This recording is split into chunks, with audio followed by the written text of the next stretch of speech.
Merhabalar, Ev Lezzetleri kanalına hoş geldiniz. Bugün sizlerle Kayseri mantısı tarifi paylaşacağım. Uzun zamandır istek aldığım bir tarifti. Bir aralar ben mantının toplu olarak restoranlara satışını da yapmıştım. Çok da beğenilirdi. Umarım siz de beğenir, tariften memnun kalırsınız. Tarifimiz için öncelikle bir yumurta ve çok az miktarda suyu bir kaba alıyoruz. Güzelce bunu tel çırpıcıyla iyice çırpıyorum. Yumurtanın rahat dağılması için suyu az tutacağız. Suyu sonradan çünkü çok ayarlı bir şekilde ekleyeceğiz. Yumurta ve suyumuzu güzelce çırptıktan sonra üzerine 400 gram un ve 2 tatlı kaşığı tuz ilavesi yapıp yoğurmaya başlıyorum.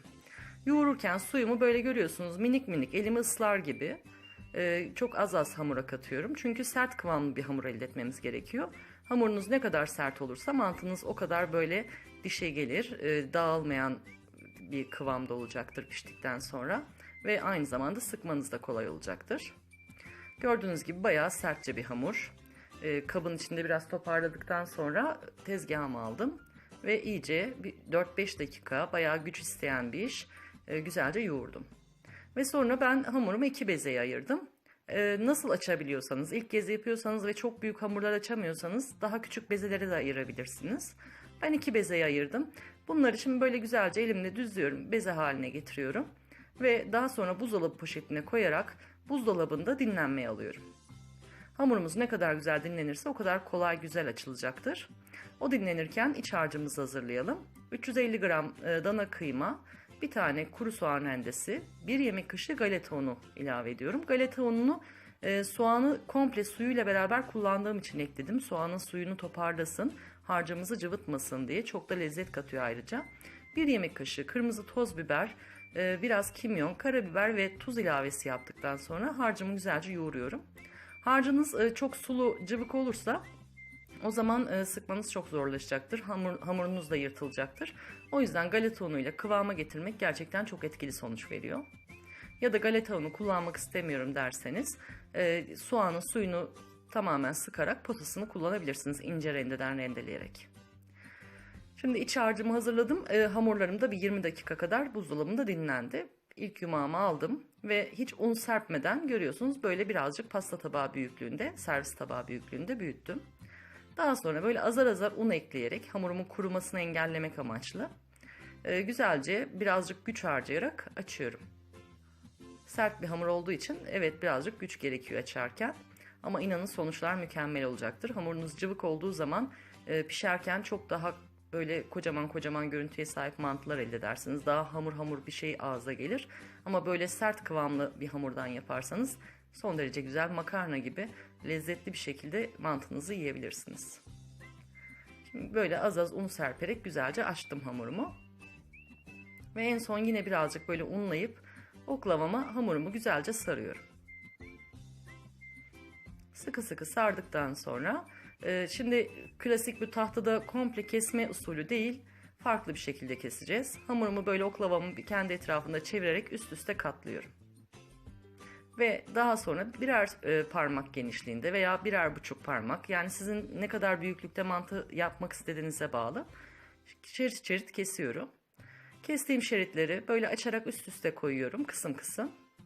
Ve onları da yine birer parmak genişliğinde, yani kare olacak şekilde tekrar kesiyorum.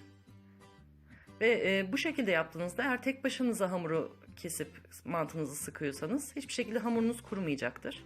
Aynı zamanda daha pratik oluyor. Tepsiye alıp böyle televizyon izlerken oturduğunuz yerde bile mantınızı sıkabilirsiniz. İnanın en kolay, en pratik yöntem. Çok da güzel oluyor bu şekilde. Ben hep böyle yapıyorum.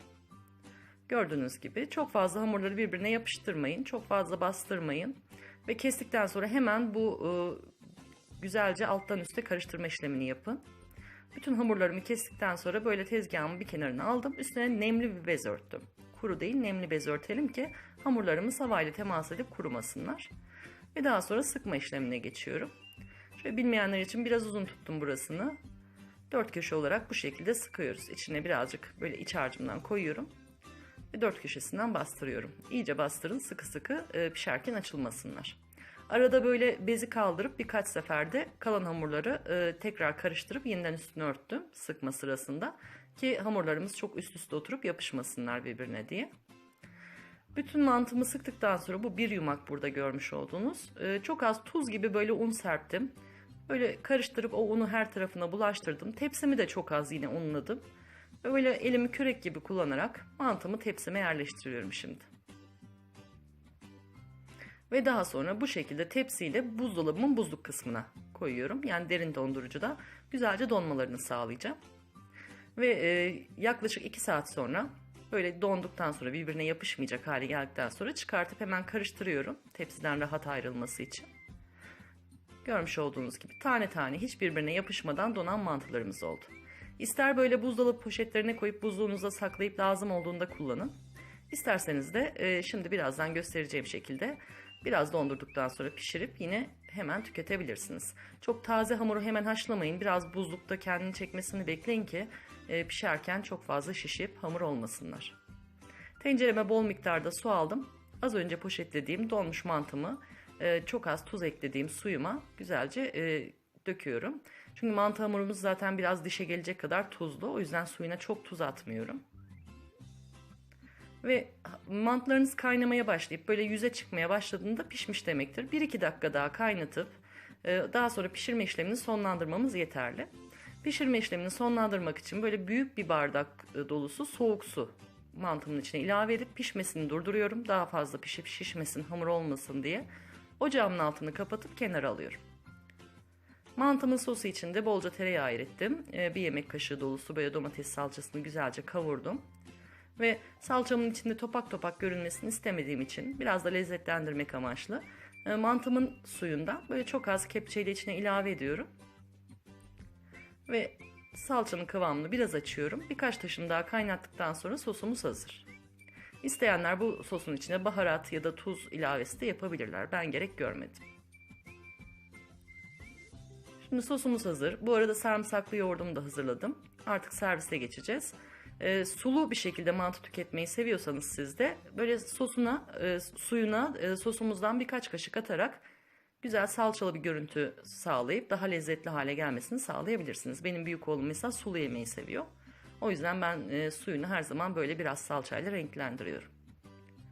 Mantımı tabağa aldım. Üzerine sarımsaklı yoğurdumdan, salçalı sosumdan güzelce gezdirdim. Damak zevkinize göre bu kısımlarını ayarlayabilirsiniz. Ve bizim için mantının olmazsa olmazı üzerine sumak ve nane ilavesi yaparak mantımı servise hazır hale getirdim. Benim çocuklarım mutlaka her çocuk da seviyordur. Çok seviyorlar. O yüzden bayağı sık sık yaptığım bir yemek. Gerçekten garantili güzel sonuç alabileceğiniz bir tarif. Mutlaka deneyin diyorum. İlk kez yapacaklar, özellikle sizler de çekinmeyin. Deneyin. Yapa yapa insan alışıyor, öğreniyor. Önemli olan heves, istek. Gördüğünüz gibi gayet lezzetliydi. Umarım siz de beğenmişsinizdir. Yeni videolarımda görüşmek üzere. Hoşça kalın, sevgiler diliyorum.